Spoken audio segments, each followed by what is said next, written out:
O livro completo de bruxaria de Raymond Buckland. Lição 1. A história.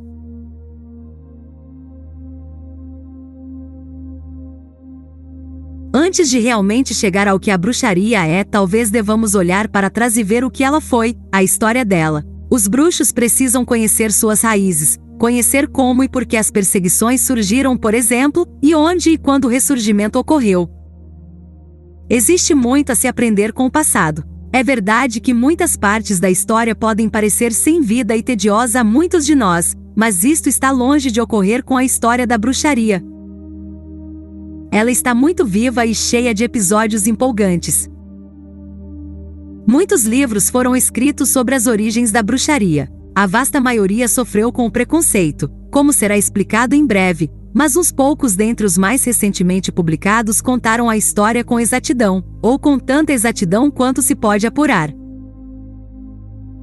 A falecida Dra. Margaret Moy procurou e viu as origens da bruxaria na Era Paleolítica, 25.000 anos atrás. Ela viu a bruxaria como uma linha mais ou menos contínua até o presente e como uma religião organizada de modo pleno em toda a Europa Ocidental, durante séculos antes do cristianismo. Recentemente os estudiosos têm contestado muito do que Moy disse. Entretanto, ela conseguiu apresentar muitas evidências tangíveis e muito material que nos induziu a pensar. Como um provável desenvolvimento da magia-religião, em vez da bruxaria propriamente dita, suas teorias ainda são respeitadas. 25.000 anos atrás, o ser humano paleolítico dependia da caça para sobreviver. Apenas o sucesso na caçada garantia alimentos para comer, peles para aquecer e abrigar, ossos para confeccionar ferramentas e armas. Naqueles dias, acreditava-se numa multiplicidade de deuses. A natureza era impressionante. Graças à reverência e ao respeito pelo vento impetuoso, pelo violento relâmpago, pela veloz correnteza, o ser humano deu nome a cada espírito, fez de cada uma divindade um deus. Isso é o que chamamos de animismo. Um deus controlava o vento, um deus controlava o céu, um deus controlava as águas. Mas, acima de tudo, um deus controlava as caçadas tão importantes, um deus da caça. Pintura rupestre da Era Paleolítica, imagem no livro. A maioria dos animais caçados tinha chifres, por isso o ser humano primitivo representava o deus da caça também com chifres. Essa foi a primeira vez que a magia se mesclou com os primeiros passos vacilantes da religião. A primeira forma de magia foi talvez a variedade simpática. Coisas parecidas tinham efeitos parecidos, pensava-se, semelhante atrai semelhante.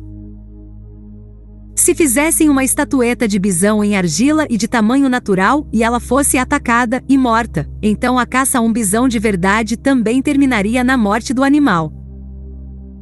O ritual mágico religioso surgiu quando um homem das cavernas se cobriu com uma pele e uma máscara com chifres e representou o deus da caça, liderando o ataque.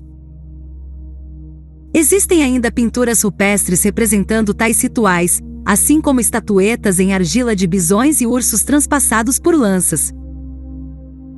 É interessante verificar que essa forma de magia simpática sobreviveu até os tempos modernos. Os índios Penobscot, por exemplo, menos de 100 anos atrás, usavam máscaras de cervo e chifres quando realizavam rituais para o mesmo propósito. A dança do búfalo dos índios Mandan é um outro exemplo. Esse deus da caça tinha uma deusa consorte, mas qual dos dois surgiu primeiro, ou se evoluíram juntos, não se sabe nem é relevante. Para que houvesse animais para caçar, era preciso que os animais fossem férteis. Para que a tribo sobrevivesse, e a taxa de mortalidade era bem alta naqueles dias, era preciso que homens e mulheres fossem férteis. Mais uma vez, a magia simpática era utilizada. Faziam-se estatuetas de argila de animais se acasalando e realizavam-se rituais em que os membros da tribo copulavam. Ainda existem muitas representações esculpidas e modeladas da deusa da fertilidade, em geral conhecidas como figuras de Vênus. A mais conhecida entre elas é a Vênus de Vilendor, mas outros exemplos incluem a Vênus de Laucel, a de Cireuil e a de Lespugni. Essas figuras têm, todas elas, um ponto em comum: os atributos femininos são representados em enormes medidas para enfatizá-los. Elas têm seios pesados e flácidos, grandes nádegas, ventre muitas vezes volumoso, como se estivessem grávidas, além de uma genitália exagerada. Há uma falta de identidade com relação ao resto do corpo. O rosto não é definido e os braços e pernas, quando existem, são apenas sugeridos. Isso evidencia o fato de que seus criadores só estavam preocupados com a questão da fertilidade. A mulher é quem carrega e nutre a prole. A Deus era sua representação como a grande provedora e nutriz, Mãe Natureza ou Mãe Terra. A Vênus de Willendorf, imagem no livro. Com o desenvolvimento da agricultura, a deusa foi levada a um patamar mais alto. Ela passou a zelar pela fertilidade dos campos, assim como pela dos animais e da tribo. O ano era dividido naturalmente em dois. No verão, os alimentos podiam ser cultivados, e por isso a deusa predominava. No inverno, homens e mulheres tinham de se voltar para a caça, portanto o que predominava era a energia do deus. As demais divindades do vento, do trovão, do relâmpago, etc., gradativamente passaram para o segundo plano, adquirindo uma importância secundária. Cernunnos, imagem no livro. Assim como o homem se desenvolveu, a mesma coisa aconteceu com a religião, pois foi nela que tudo isso se tornou, de modo lento e natural. Os seres humanos se espalharam pela Europa, levando com eles seus deuses. À medida que surgiam países diferentes, o deus e a deusa eram denominados de maneira diferente, embora nem sempre recebessem nomes totalmente diferentes. Algumas vezes, eles eram simples variações. Mas ainda assim eram na essência as mesmas divindades. Esse fato é muito bem ilustrado na Bretanha. No sul da Inglaterra, o deus cornífero é conhecido como Cernunnos, literalmente o chifrudo. No norte do país, o mesmo deus é chamado de Cerne, uma forma mais abreviada do mesmo nome. E ainda em outra região, o mesmo nome tornou-se Erne. Nessa época, o ser humano aprendeu não apenas a cultivar os alimentos, mas também a estocá-los para o inverno. Logo a caça tornou-se menos importante. O deus cornífero passou a ser visto mais como um deus da natureza em geral, um deus da morte e de tudo o que existe depois dela. A deusa ainda rege a fertilidade e o renascimento, pois práticas funerárias do período mostram que se passou a acreditar na vida após a morte. Os gravetianos, 22.018.000 AEC, foram inovadores nesse aspecto. Enterravam seus mortos completamente vestidos e ornamentados e espalhavam sobre eles ocre vermelho, hematita, ou peróxido de ferro, para lhes devolver a aparência de vida. Membros de uma mesma família eram muitas vezes enterrados sob a lareira do local onde moravam, para que ficassem próximos dos familiares. Os homens eram enterrados com suas armas, às vezes até com seu cachorro, tudo de que ele pudesse precisar na vida após a morte. Não é difícil ver como a crença na vida após a morte surgiu. Na raiz disso estavam os sonhos. Para citar um trecho de Witchcraft from the Inside Bookland, Leveling Publications, 1975. Jarro de vinho decorado com deus cornífero, imagem no livro. Quando o homem dormia, ele estava, aos olhos de sua família e seus amigos, como morto. É verdade que no sono, ele ocasionalmente se movia e respirava, mas com exceção disso estava sem vida. Ainda assim, quando acordava ele podia contar que tinha passado a noite caçando na floresta. Podia contar que havia encontrado e conversado com amigos que na verdade estavam mortos. Os outros com quem ele falava podiam acreditar nele, pois também tinham vivenciado esses mesmos sonhos. Eles sabiam que ele não havia tirado os pés da caverna, mas também sabiam que ele não estava mentindo. Parecia que o mundo dos sonhos era um mundo material. Havia árvores e montanhas, animais e pessoas. Até os mortos estavam lá, parecendo imutáveis muitos anos após a morte. Nesse outro mundo, portanto, o homem devia precisar das mesmas coisas de que precisava neste mundo. Com o surgimento de diferentes rituais, para a fertilidade e para o sucesso na caçada, para as necessidades sazonais, foi preciso que se desenvolvesse um sacerdócio. Alguns poucos selecionados mais capazes de trazer resultados quando comandavam rituais.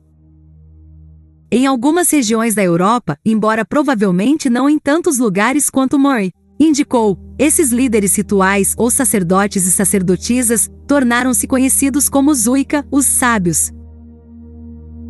Na verdade, na Inglaterra, na época dos reis anglo-saxões, o rei nunca pensaria em agir em relação a um assunto importante sem consultar o Witan, o Conselho dos Sábios. E os Wicca precisavam ser realmente sábios. Eles não apenas conduziam os rituais religiosos, mas também deviam ter conhecimento de ervas, magia e adivinhação. Eram médicos, advogados, magos, sacerdotes. Para o povo, os Wicca eram os embaixadores entre eles e os deuses. Mas nos grandes festivais quase se tornavam os próprios deuses. Com o cristianismo não houve a imediata conversão em massa que muitas vezes se sugere. O cristianismo era uma religião criada pelo homem. Ele não evoluiu gradativa e naturalmente através dos milhares de anos, como vimos que aconteceu com a antiga religião. Países inteiros foram classificados como cristãos quando, na verdade, apenas seus governantes haviam adotado a nova religião, e com frequência apenas de maneira superficial. Em toda a Europa, a antiga religião, em suas muitas e variadas formas, ainda permaneceu proeminente pelos primeiros 1000 anos do cristianismo. Uma tentativa de conversão em massa foi feita pelo Papa Gregório, o Grande. Ele achava que erigir igrejas nos lugares de templos pagãos, onde as pessoas já estavam acostumadas a se reunir, era uma forma de fazer com que elas frequentassem as novas igrejas cristãs. Ele instruiu os bispos a destruir os ídolos e jogar água benta nesses templos e dedicá-los ao Deus cristão. Em grande medida, Gregório foi bem-sucedido. As pessoas, no entanto, não eram tão ingênuas quanto ele pensava. Quando as primeiras igrejas cristãs foram construídas, os únicos disponíveis para construí-las eram os próprios pagãos. Ao ornamentar as igrejas, os pedreiros e escultores claramente incorporaram à decoração figuras de suas próprias divindades. Dessa maneira, mesmo sendo obrigadas a ir às igrejas, as pessoas ainda podiam cultuar seus próprios deuses ali. Muitas dessas figuras existem até hoje. A deusa é geralmente representada como uma divindade da fertilidade, com as pernas abertas e a genitália de tamanho maior do que o natural. Essas figuras são geralmente conhecidas como Sheela-na-gigs. O deus é representado com chifres e cercado de folhas. Ele é conhecido como uma máscara de folhas e como Jack of the Green ou Robin Hood the Woods. Essas figuras do antigo deus não devem ser confundidas com as gárgulas, figuras monstruosas, esculpidas nos 4 cantos das torres das igrejas, para assustar os demônios. Nos primeiros tempos do cristianismo, principalmente, foram adotados de maneiras mais definitivas outros conceitos oriundos das antigas religiões. A ideia da Trindade, por exemplo, foi extraída da antiga tríade egípcia. Osíris, Ísis e Horus tornaram-se Deus, Maria e Jesus. O dia 25 de dezembro, como o nascimento de Jesus, foi emprestado do mitraísmo, que também defendia a segunda vinda de Cristo e o ato de comer o corpo e beber o sangue de Deus. Em muitas religiões do mundo antigo encontram-se concepções imaculadas e o sacrifício do Deus pela salvação do ser humano. Wittgenstein and Moderne. Raymond Buckland. H.C. Publications, Nova York, 1970. Naqueles primeiros tempos, quando o cristianismo estava lentamente ganhando forças, a antiga religião, os wiccanos e outros pagãos, eram seus rivais. É natural que se queira eliminar um rival, e a Igreja não poupou esforços para fazer exatamente isso. Costuma-se dizer que os deuses de uma antiga religião se tornam os demônios da nova.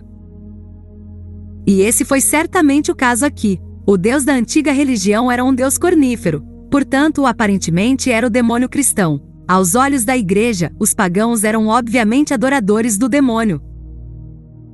Esse tipo de raciocínio é usado pela Igreja ainda hoje. Os missionários, particularmente, tendiam a rotular todas as tribos primitivas que encontravam como adoradores do demônio, apenas porque as tribos cultuavam um deus ou deuses que não eram o deus cristão.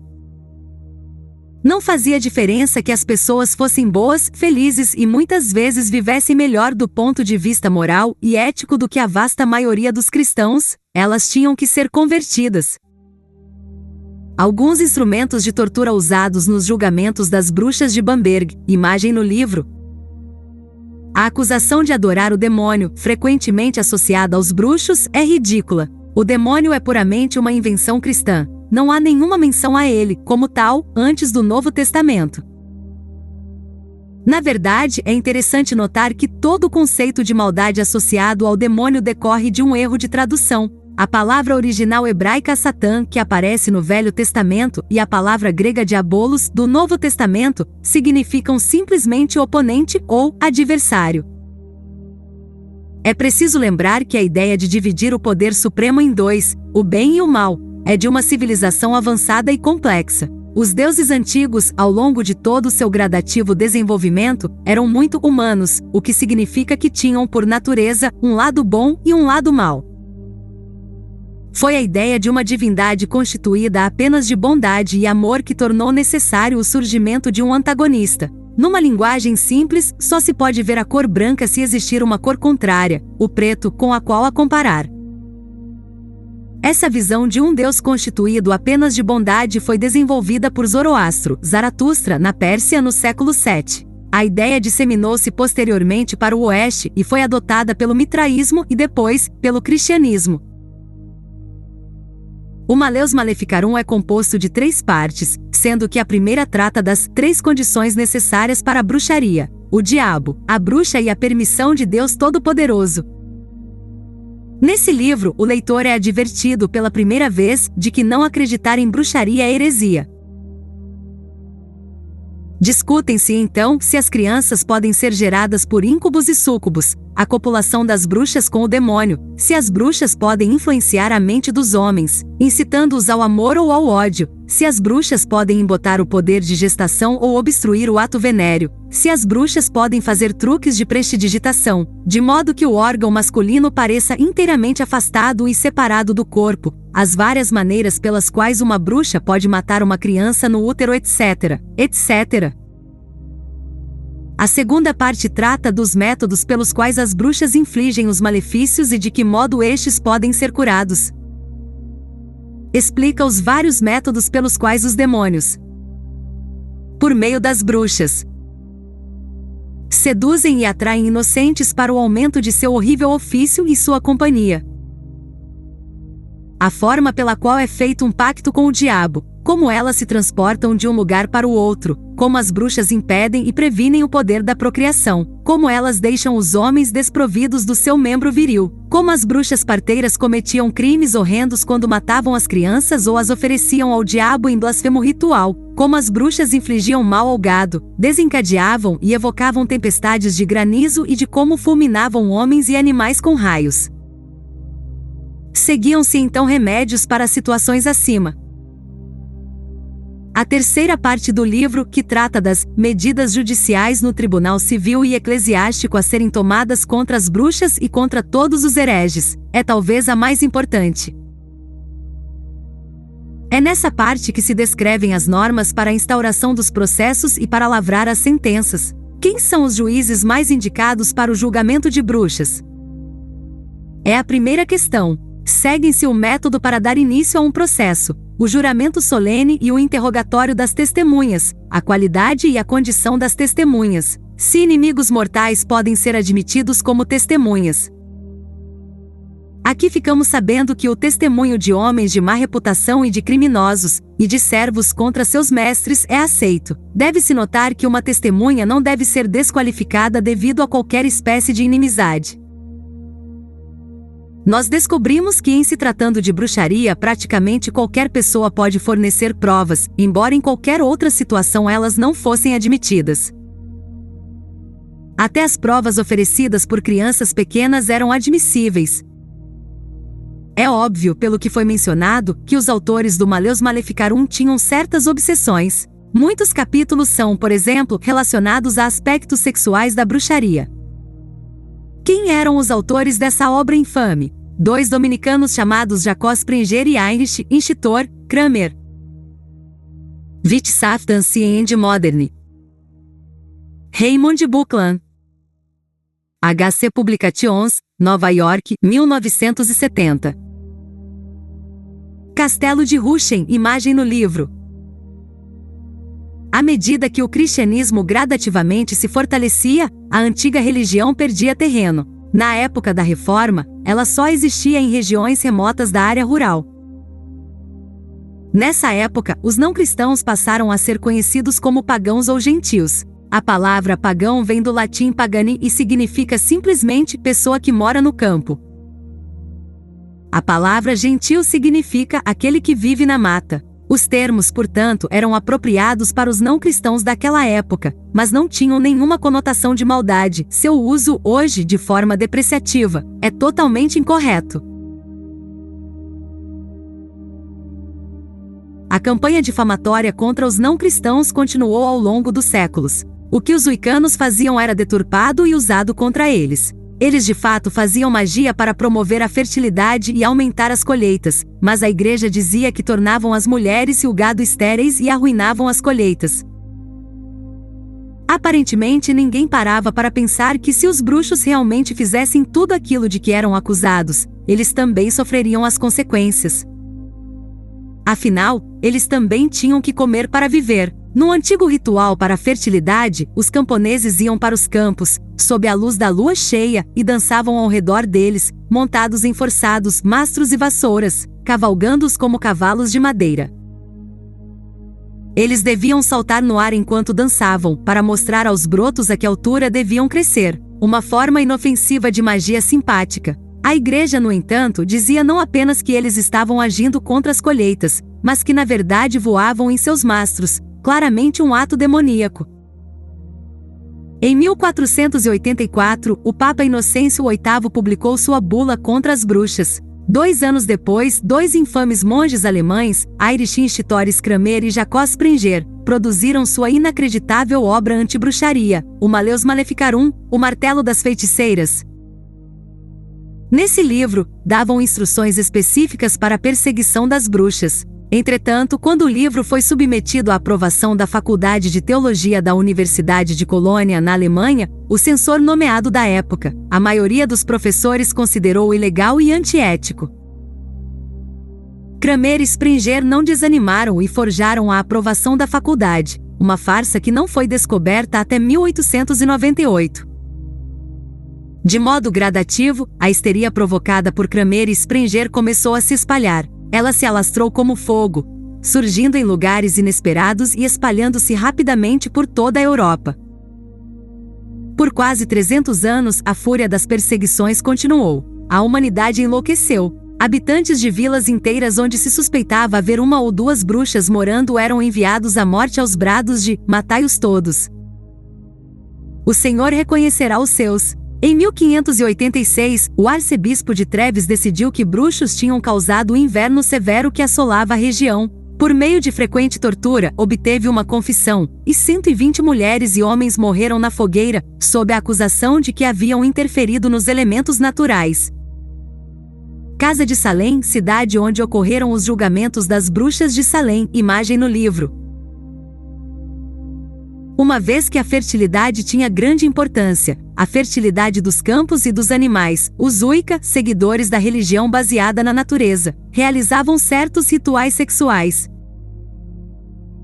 Os juízes cristãos devotaram uma atenção exagerada a esses rituais sexuais e pareciam deleitar-se em bisbilhotar cada mínimo detalhe relativo a eles. Os rituais da arte eram alegres em sua essência, mas totalmente incompreensíveis para os sombrios inquisidores e reformadores que buscavam reprimi-los. Uma estimativa grosseira do número total de pessoas queimadas, enforcadas ou torturadas até a morte sob a acusação de bruxaria é 9 milhões. Obviamente nem todas eram seguidoras da antiga religião. Tratava-se de uma ótima oportunidade para alguns se verem livres de qualquer um contra o qual tivessem algum rancor. Um excelente exemplo da forma pela qual a histeria se desenvolveu e se espalhou é o caso das chamadas bruxas de Salem, em Massachusetts. É duvidoso que quaisquer das vítimas enforcadas fossem realmente seguidoras da antiga religião. Bridget Bishop e Sarah Good provavelmente eram, mas as demais eram todos pilares da igreja local, até que crianças histéricas gritassem seus nomes. Mas e quanto ao satanismo? Os bruxos eram chamados de adoradores do diabo. Havia alguma verdade nisso? Não, ainda que, como em todas as acusações, houvesse uma razão para essa crença. Em seu início, a igreja era extremamente dura com seus seguidores. Ela não apenas determinava a forma pela qual os camponeses prestavam culto, mas também as formas pelas quais viviam e amavam. Franzia-se o senho até mesmo para o intercurso sexual entre casais casados. Achava-se que não se devia ter nenhuma alegria no ato, permitido apenas para a procriação. O intercurso era ilegal nas quartas-feiras, nas sextas-feiras e nos domingos, pelos 40 dias que antecediam o Natal e pelo mesmo tempo antes da Páscoa, por 3 dias antes de receber a comunhão e da concepção até 40 dias após o parto. Em outras palavras, somente em aproximadamente 2 meses por ano podia-se ter relações sexuais com o cônjuge, mas sem sentir prazer com o ato, é claro. Não há dúvidas de que tais coisas, juntamente com outras crueldades semelhantes, conduziram a uma rebelião, mesmo que clandestina. As pessoas, desta vez os cristãos, ao descobrir que seu destino não melhorava quando rezavam ao chamado Deus de amor, decidiam rezar para o seu adversário. Se Deus não iria ajudá-las, talvez o diabo ajudasse. Assim surgiu o satanismo, uma paródia do cristianismo, uma imitação dele. Tratava-se de uma revolta contra a rigidez da igreja. Como se descobriu depois, o demônio também não ajudava o pobre camponês. Mas, pelo menos assim, indo contra o estabelecido, ele demonstrava seu desdém pelas autoridades. Não levou muito tempo até que a Santa Madre Igreja percebesse essa rebelião. O satanismo era anticristão. A bruxaria também era, aos olhos da Igreja, anticristã. Logo, bruxaria e satanismo eram uma coisa só. Em 1604, o rei James sancionou seu ato contra a bruxaria, que foi revogado em 1736 e substituído por outro, segundo o qual não existia tal coisa como a bruxaria. Portanto, quem afirmava ter poderes ocultos estava sujeito à acusação de fraude. Por volta do final do século XVII, os membros sobreviventes da arte viviam na clandestinidade. Pelos 300 anos seguintes, para todos os efeitos, a bruxaria estava extinta. Mas uma religião que já havia durado 20.000 anos não morreria tão facilmente. Em pequenos grupos, covens sobreviventes, às vezes entre membros de uma mesma família, a arte sobreviveu. No campo literário, o cristianismo chegou ao seu apogeu. A imprensa foi inventada e desenvolvida durante as perseguições, portanto qualquer coisa publicada sobre o tema da bruxaria era escrita do ponto de vista da Igreja. Os livros posteriores tinham como referência apenas esses primeiros trabalhos. Naturalmente, então, o preconceito contra a antiga religião era severo. Na verdade, foi apenas em 1921, quando a Dra. Margaret Alice Murray escreveu Witch Cult in Western Europe, que a bruxaria foi examinada de um ponto de vista não preconceituoso. Estudando os registros dos julgamentos na Idade Média, Murray, uma eminente antropóloga e professora de egiptologia da Universidade de Londres, encontrou pistas que pareciam indicar a existência de uma religião pré-cristã, definida e organizada por trás de toda a sujeira disseminada pelas alegações cristãs. Embora as teorias dela tivessem, por fim, se provado um pouco forçadas em algumas áreas, ela realmente conseguiu provocar certo furor. A Wicca não era tão difundida nem conhecida quanto Murray sugeriu, nem há provas de uma linhagem contínua de bruxos desde os homens das cavernas, mas não há dúvida de que ela existiu como culto religioso, mesmo que esporádico no espaço e no tempo. Murray ampliou suas ideias em seu segundo livro, The God of the Witches, em 1931. Em 1951, na Inglaterra, as últimas leis contra a bruxaria foram finalmente revogadas. Isso abriu caminho para que as próprias bruxas se expressassem. Em 1954, o Dr. Gerald Broussel Gardner, em seu livro Witchcraft Today, disse com efeito: o que Margaret Murray teorizou é verdade. A bruxaria foi uma religião e de fato ainda é. Eu sei, porque eu mesmo sou bruxo. Gardner revelou que a arte ainda estava viva, embora oculta. Foi o primeiro a contar a versão bruxa da história. Na época em que escreveu isso, parecia-lhe que a arte estava declinando e talvez se mantivesse apenas por um fio. Ele ficou muito surpreso quando, em resultado da publicação de seus livros, começou a receber notícias de muitos covens por toda a Europa, que ainda praticavam alegremente suas crenças. Mas esses covens sobreviventes haviam aprendido sua lição, não queriam correr o risco de vir a público. Quem poderia garantir que as perseguições não começariam novamente?